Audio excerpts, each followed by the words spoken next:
बुखारी में भी है, मुस्लिम में भी है, काजी अजाज ने शिफा में भी लिखा, इमाम कस्तलानी ने भी लिखा। हजरत अनस बिन मालिक रदी अल्लाह तआला अन्हु फरमाते हैं, बड़ी अहम मीटिंग जारी थी, अहम मीटिंग। एक पगली बीबी आ गई, दीवानी, पागल, आके हुजूर के सामने खड़ी होगी, मीटिंग जारी थी। पागलों को सिर्फ उनकी अम्मा टाइम देती है, उसके अलावा नहीं को टाइम देता।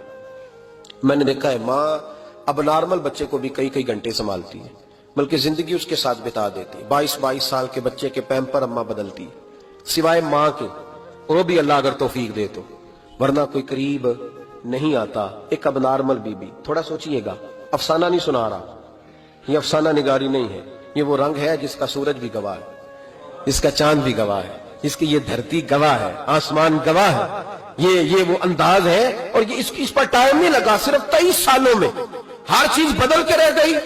महबूब रहमत सल्लल्लाहु अलैहि वसल्लम के सामने पगली औरत, फिर जहन पे जोर देना। देखा है कभी पागलों को टाइम देता? हजरत अनस बिन मालिक रदी अल्लाह तआला अन्हु कहते हैं, पागल बीबी आके खड़ी हुई, कहने लगे या रसूलल्लाह मुझे कोई काम है। ढेरों लोग बैठे थे हुजूर की बारगाह में, महबूब ने तवज्जो फरमाई, फरमाया क्या काम है?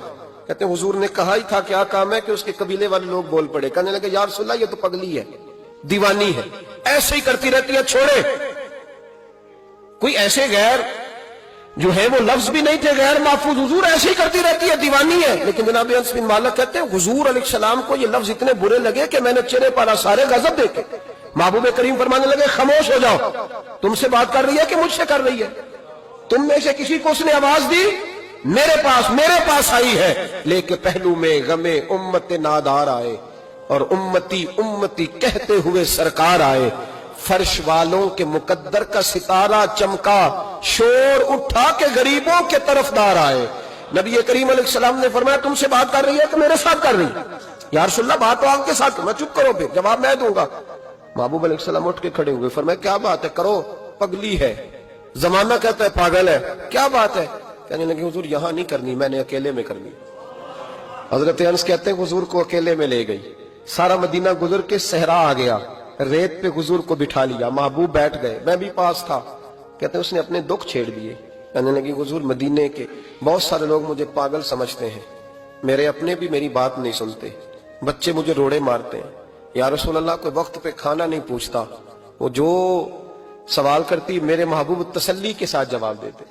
कहते हैं ये वाह बीबी थी जो हुजूर को बातों में टोक भी लेती, पगली थी ना बेचारी, टोक भी लेती हुजूर को। कहते हुजूर उसको कहते कोई बात नहीं, खाना जब भी खाना हुआ मेरे पास आ जाना, मैं घर वालों को समझा दूंगा, असल में नादान है, उन्हें बात की समझ। कहते देर तक हजरत अनस बिन मालिक कहते हैं मेरी भी सोच परवाज कर रही थी, मैं कभी कहीं जाता कभी कहीं जाता, ऐसा कोई महबूब कहीं होगा न कहीं है, बैठा है चटाई पे मगर अर्श नशी है। कहते हैं देर तक वो खातून बातें करती रही और ऐसी ऐसी अजीब बात करती जो शायद कोई ना सुन पाए। हुजूर सुनते भी, तसल्ली बख्श जवाब भी देते, अपनी मर्जी से उठी और हुजूर से क्या कहती है? कहती है मैं अब थक गई हूं, आप जाइए, मैं थक गई हूं, आप जाइए। महबूब अलैहिस्सलाम फरमाने लगे इस तरह कर, अभी तो तू जा, लेकिन दोबारा जब तेरा दिल करे तू आ जाना, मुझे कोई रोक ठोक नहीं है, जब तेरी तबीयत चाहे।